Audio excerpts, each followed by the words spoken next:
It's Tracy, and today we're going to be talking about some fun EDH commanders.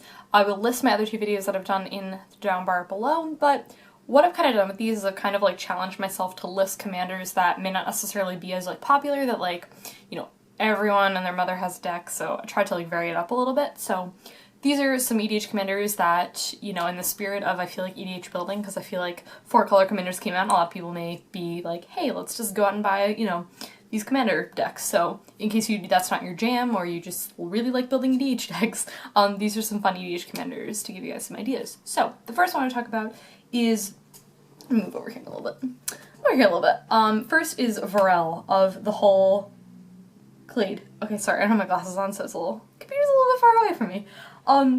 Okay, so what I really like about this is it's artifact, creature, or land. So like you could do something like, I don't know, I feel like plus one counters with like artifacts and things like that. And then you just give them, you know, more things, and there's so many different ways to tap and untap in EDH. So you could do like a lot of really fun stuff with this, like plus one counters, so you could like untap Vore. You know, there's just so many ways of like doing that. I just think Vore is really sweet. I think he's really interesting.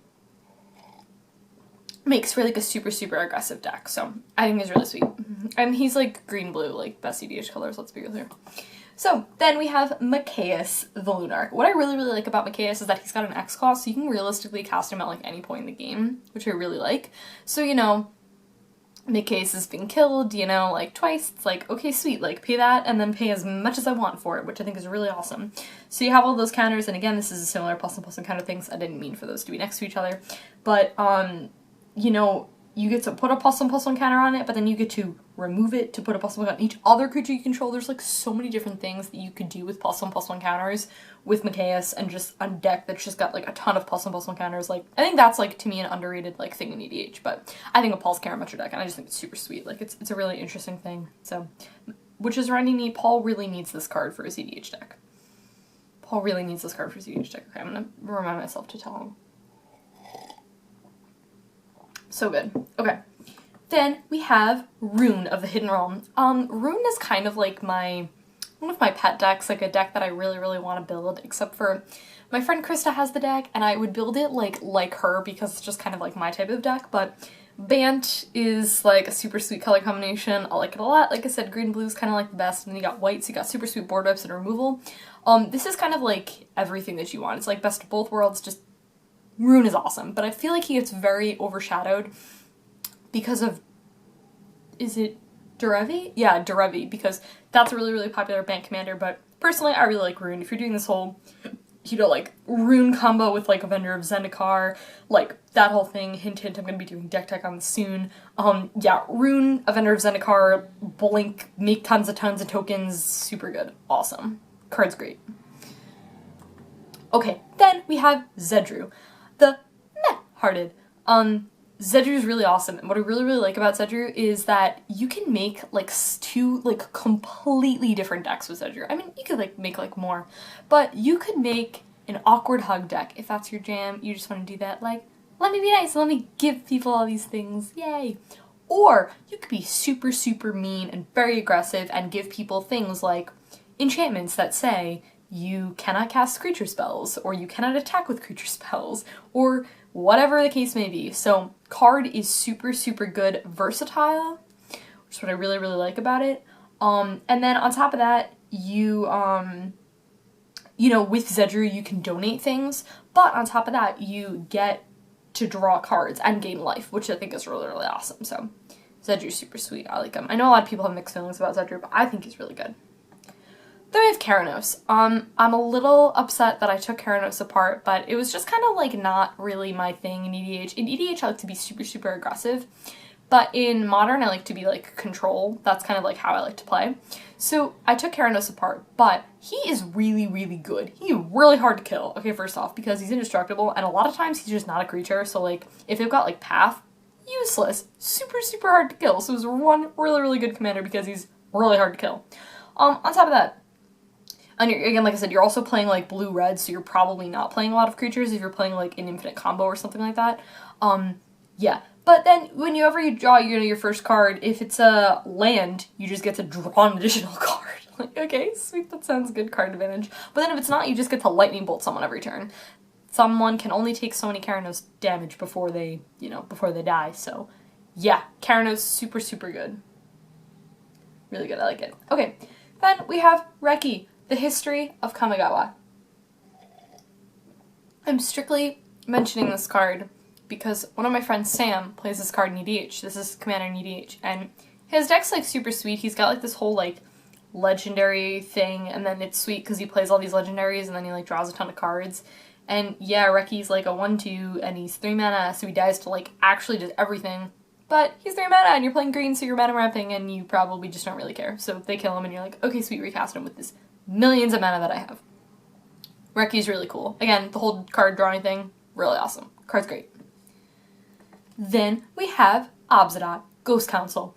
I had Obzedat back in the day, and let me tell you something, black-white, one of my favorite color combinations. I'm kind of biased, I kind of like all the color combinations for different reasons, but Obzedat's super, super awesome, because, again, it's just really hard to kill him. You know, if you have any of like those cute, adorable sorcery speed board wipes, Obzedat's like, LOL, adorable, I'm just gonna like fly right over that, so he just like doesn't even care, you got board wipes.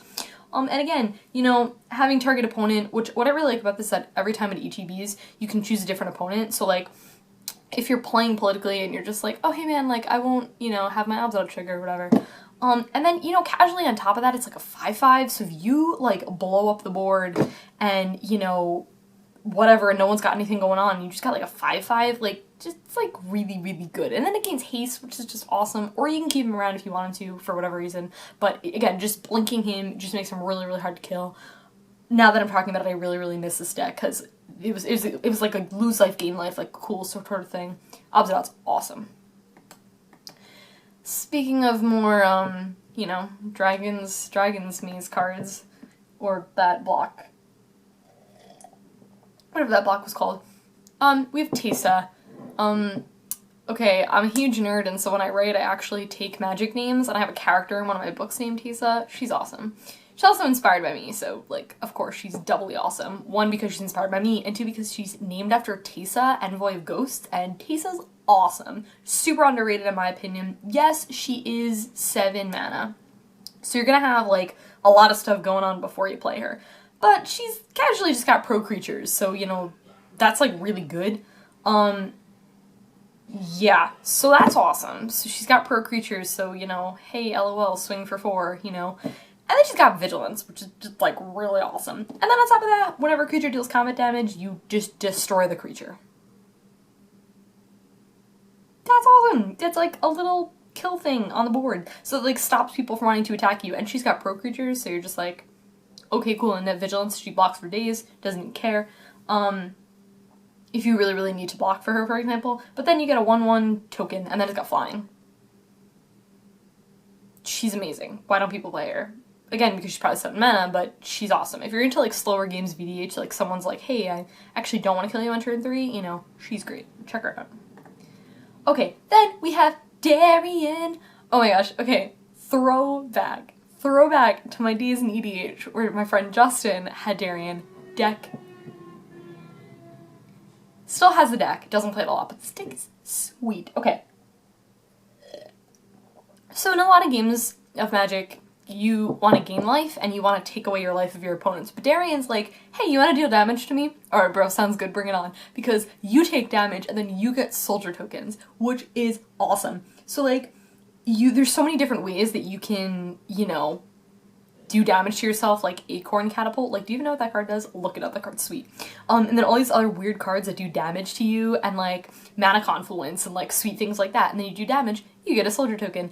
Oh, it's so good. Darien's awesome. I love him. I really wish people played him more, because I just think he's super, super sweet. You just build a deck around that, around dealing damage to yourself, and then just playing, like, a ton of soldier tokens, and then you just stampede the board, and you run things like, Intangible Virtue, and, like, sweet token things like that, and just, oh, so good, so good. And Brave the Sands, yo, that card's nuts. So, okay. Darien's awesome. Last card I'm going to talk about is Basandra Battle Seraph. Basandra's super, super awesome. So, players can't cast spells during combat is like a big no-no to all those things who were like, yeah, I'm gonna do this super sweet combat trick. So you just kind of like shut down those decks.